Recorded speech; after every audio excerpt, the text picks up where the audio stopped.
Hello dear student, कैसे हैं आप। उम्मीद करता हूँ आप सभी स्वस्थ होंगे। मैं एक बार फिर से जेपी सर मैथ्स गुरु चैनल के साथ अध्याय 13 पृष्ठीय क्षेत्रफल और आयतन से संबंधित महत्वपूर्ण सूत्र लेकर आया हूँ। जैसे कि आप देख पा रहे हैं, पहला जो यहाँ पर घनाव दिया हुआ है, घनाव से संबंधित ये फार्मूले हैं। पहले मैं घनाभ का आपको चित्र बताना चाहता हूँ। घनाभ एक ऐसी आकृति होती है जिसमें लंबाई, चौड़ाई और ऊंचाई होती है। तो यहाँ पर घनाभ के बारे में देखेंगे आप।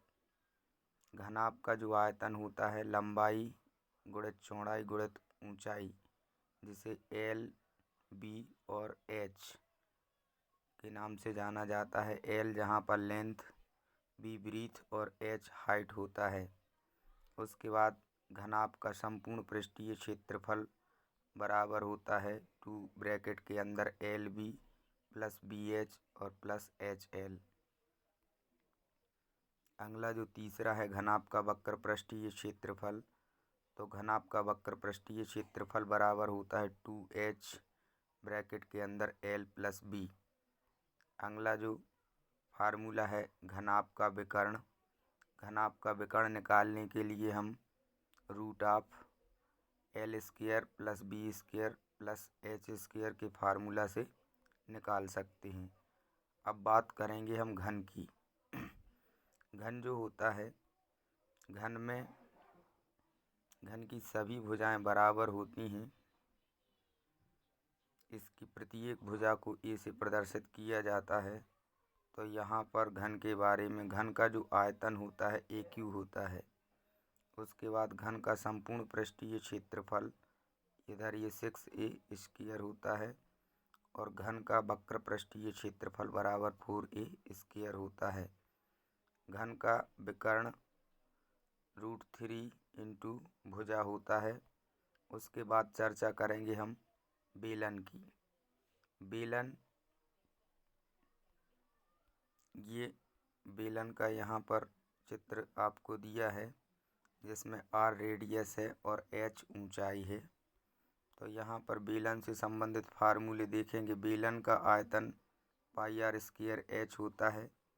बेलन का संपूर्ण पृष्ठीय क्षेत्रफल 2 पाई आर ब्रैकेट के अंदर r प्लस h होता है। बेलन का वक्र पृष्ठीय क्षेत्रफल 2 पाई आर एच होता है।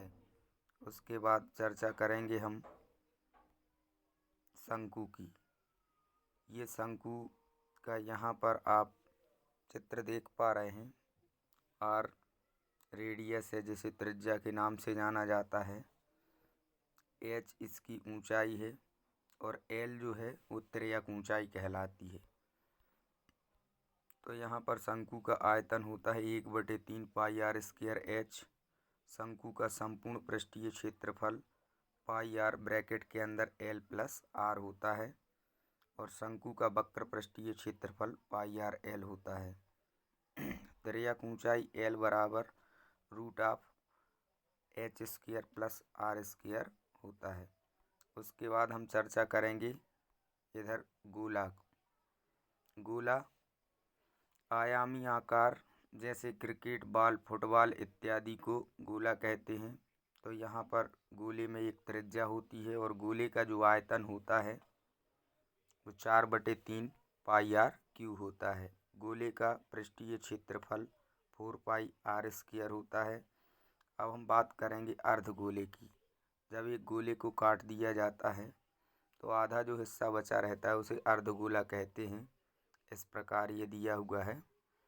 तो इसका अर्धगोले का जो आयतन होता है 2/3 पाई आर क्यू होता है। वक्र पृष्ठीय क्षेत्रफल 2 पाई आर स्क्वायर होता है, और कुल पृष्ठीय क्षेत्रफल 3 पाई आर स्क्वायर होता है। उसके बाद छिन्नक पर चर्चा करेंगे। चूँकि अब छिन्नक कक्षा 10वीं का जो नया सिलेबस आया है उसमें से काट दिया गया है, लेकिन हो सकता है छिन्नक पे आधारित कुछ सवाल आ जाएं।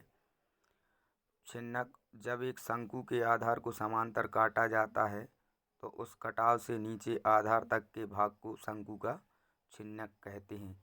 जैसे एक बाल्टी होती है, बाल्टी का जो निचला तला होता है उसको अगर काट दें तो ये छिन्नक का सबसे बढ़िया उदाहरण होता है।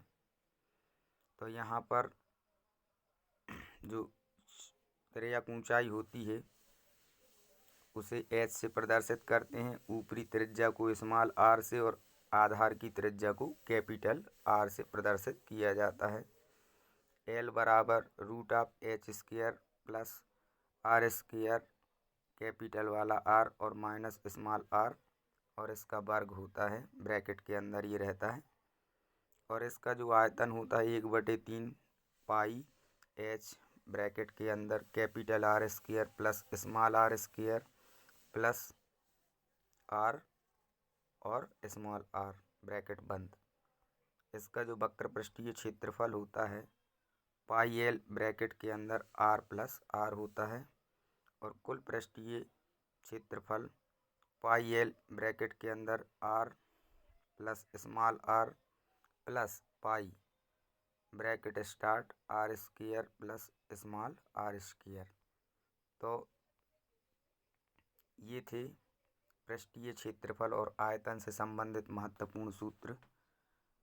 उम्मीद करता हूँ ये आपके लिए परीक्षा की दृष्टि से अत्यंत महत्वपूर्ण साबित होंगे।